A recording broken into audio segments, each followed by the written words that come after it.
95 boxes na dineliver. Is it 95? Yeah, 95 thereabouts, no? Yeah.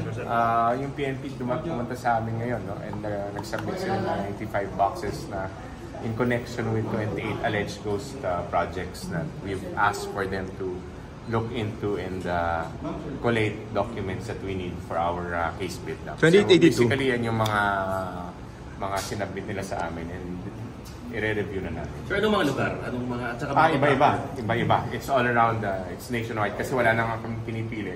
As long as they complete or get documents, sabi namin sa kanila, dalhin nyo na dito. Sir, 28 or 82, sir?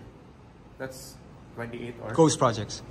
28. 28, okay. So, hinihintay pa namin yung mga ibang mga dokumentong darating. So, once dumating yan, expect siguro ganito ulit. Sir, what kind of documents yan? I cannot tell you that kasi very important yan sa aming case build. General, sir, are these contracts? Something to do with the contracts, of course, kasi doon tayo magsisimula. And then what are we going to do about this? Paano to?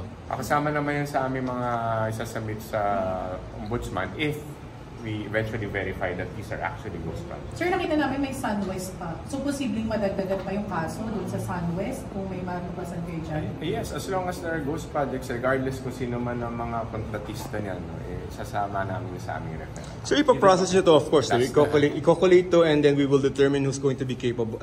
We will review the documents right now and determine kung ghost projects nga talaga yan. And then once po talagang determined as ghost projects, we will refer the matter like what we do in the previous ones. Sir, with limited personnel, hindi ba overwhelmed? Oo, dami.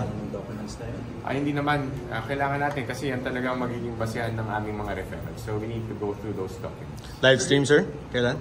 You have the TV now? We will make the announcement soon this afternoon. Sir, yung ICI referral, sir, paano yun? Is it different from yung ICI referral? Is it different from the ones findings ng DPWH?